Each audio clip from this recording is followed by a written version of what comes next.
there, and welcome back to our channel. On this channel, we talk about mental health with a special focus on how it affects us as a DID system.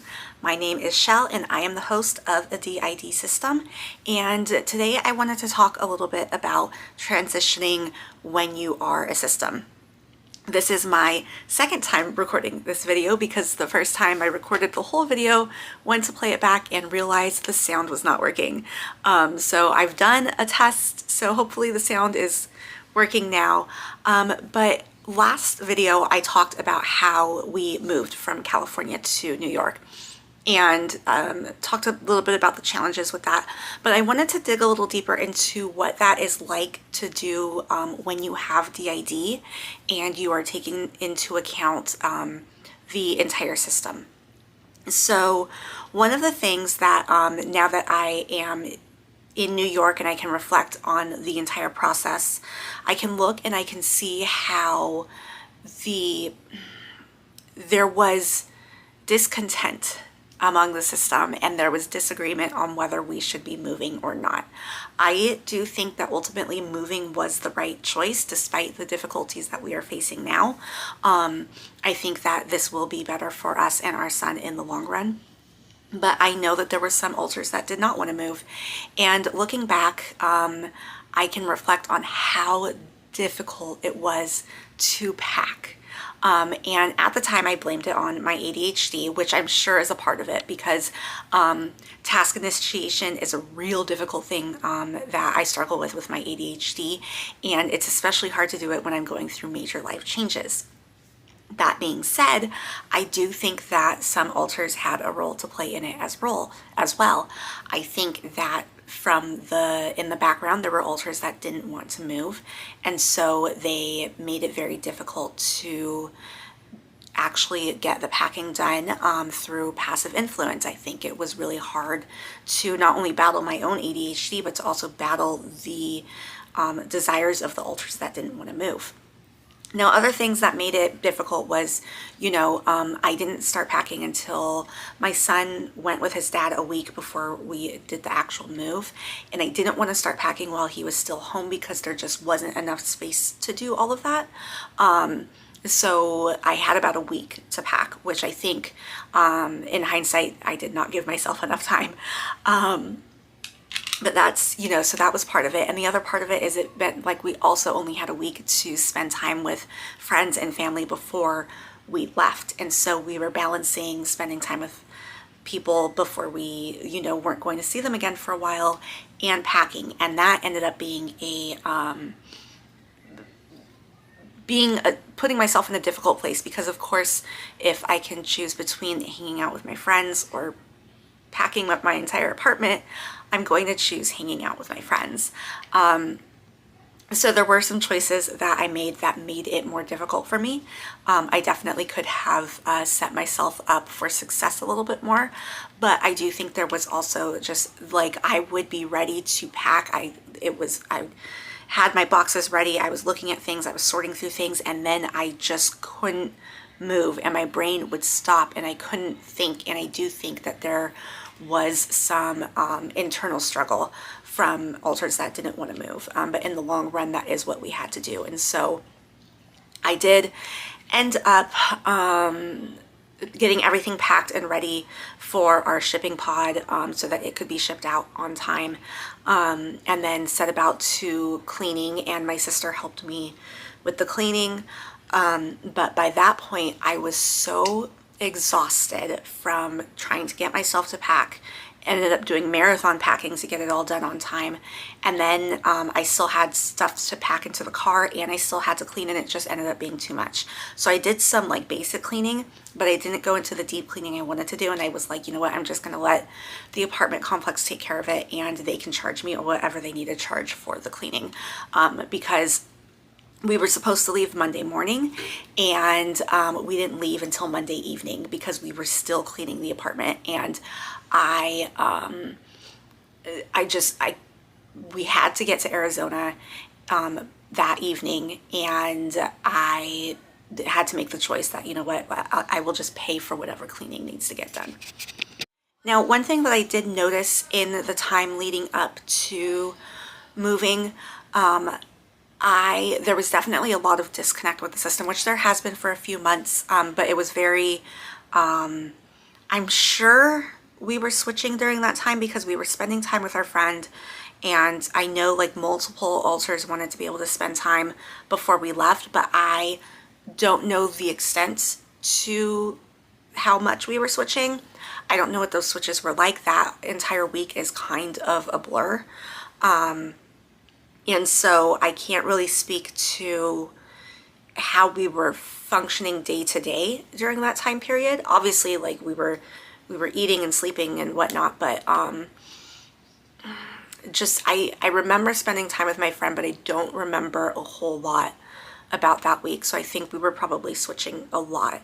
And also just the stress of packing. I'm sure I was dissociating, and that would have caused some memory loss as well. So, but we did manage to get out on Monday and get to Arizona Monday evening. And this is where I'll take you a little bit through the journey.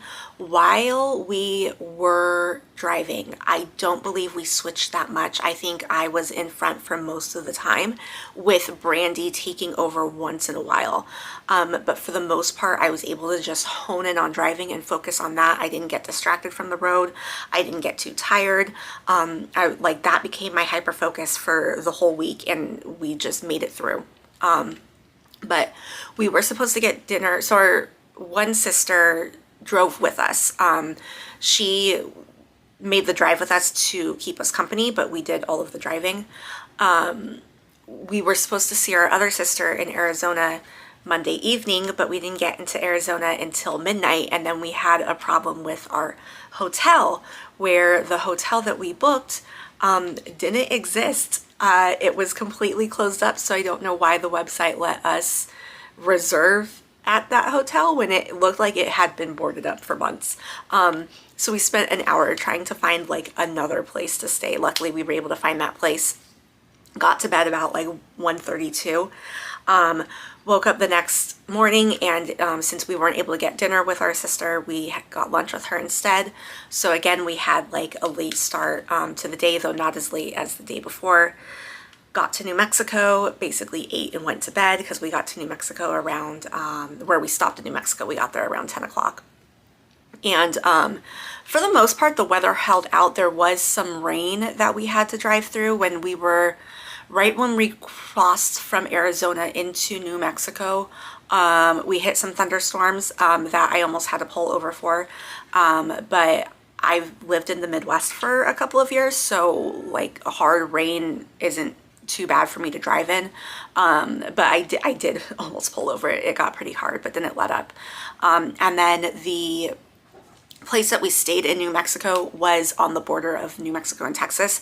And that evening, as we were driving into the town, it was really foggy and raining, and it like visibility was really rough. And my car, the lights are on automatic, and I don't know how to turn them to manual. So I couldn't use my high beams, because when the high beams are on the automatic setting, every time we pass a car, like that's coming on the other side of the road, the high beams turn off. Now I know like technically that's what you're supposed to do. If you're driving and somebody is coming towards you, you're supposed to turn your high beams off. However, there was a divider between the different lanes of traffic, so like my high beams were not going to be a problem for the other drivers, and it meant my high beams kept going on and off, on and off. And finally I just turned them off, because I was like, people are going to think I'm crazy. So that made the drive difficult. So by the time we got to our hotel, I was really tired. And I knew we needed to have an early start, because we were meeting our brother for dinner in Texas, and that one we couldn't be late for. So we got up early and hit the road, and Texas is a big state. Oh my gosh, we did a lot of driving in Texas. That one was a little rough, but we made it in time to get dinner with our brother and actually get to bed at a decent time, and then hit the road again on, let's see, this would have been Tuesday, Wednesday, Thursday, we drove through Oklahoma, Missouri, and then stopped in Illinois. And Oklahoma was a rough drive because it's a lot of like stop and go. The highway that we took would, like, every time I got into a town, it would turn into like a regular road with like signal lights and everything. So you would be going from like 70 to 45. And every time you hit a small town, like that's what would happen. And so that was a little frustrating to drive through. Missouri was gorgeous. Missouri was beautiful. And then we stopped like right on the border of Missouri and Illinois. We were in Illinois, but right across from St. Louis. And then the next day we drove through Illinois, Indiana, Ohio, and stopped in Erie, Pennsylvania. And that was pretty unproblematic. I forget which, I want to say it was when we were driving through Texas, that part of my car flew off. I was driving when I looked over in the rearview mirror and noticed like part of my car just flapping in the wind. And so I pulled over to look at it. What had happened was a couple of months ago, somebody backed into me and it had dented my door, but I didn't realize it had also torn the it's like a rain guard that goes over the wheel well. And so that was hanging on by like one little piece. So I just was on the side of the road yanking that off and pulled that off. It doesn't do anything to affect the car really. So I wasn't too concerned, but that was probably the most eventful thing that happened on the car ride. And then on Saturday, we drove into Pennsylvania to have lunch with a friend and then drove up and finally made it to New York. And so, like I said, the drive was pretty, I think I was probably in like a focused state of dissociation almost, like where like literally nothing else existed except the road. It was really weird. But it worked because we got here safely and without incident, so that's fine. But once I got to New York, as I said, leading up to the move, I had not been switching a lot. In fact, for most of the first half of this year, it didn't seem like I was switching a lot. And I think the times that I was switching, a lot of times I didn't notice that I was switching. So I think maybe I was switching more than I realized and just didn't know it. But once I got to New York, the switching intensified and it was more obvious, the switches. And I think that maybe that was probably just from the relief of the move like being over, like that part of the move is done. But I think also because of the stress that we are dealing with. And that is one of the hard things about like transitions, especially when everything on the other side of the transition is not yet set. So for us, we're living with a friend until we can get an apartment. We're looking for a job. We had to get our son's school stuff figured out. We've got to figure out like doctors and things like that. So there's all of this stuff that we have to do, and it's made us very stressed out. And then in addition to that, our exhaustion has multiplied by like tenfold, where like some days I can't even get out of bed because I'm so exhausted, which puts more pressure on getting stuff done, because it makes it so that on the days that I can get out of bed, I feel like I have to do like 10,000 things, and then I overexert myself. So I think like all of that stress is what's making the system less stable. And so there's a lot more switches, there's more dissociation, there's a lot more identity confusion. And I think like overarching over all of this is just the general, like, I've never done well with transitions. Change is really difficult for me. And I think like just that in itself is enough to destabilize the system. Okay, sorry, had to switch there. Not sure who's in front right now. So, speaking of identity confusion.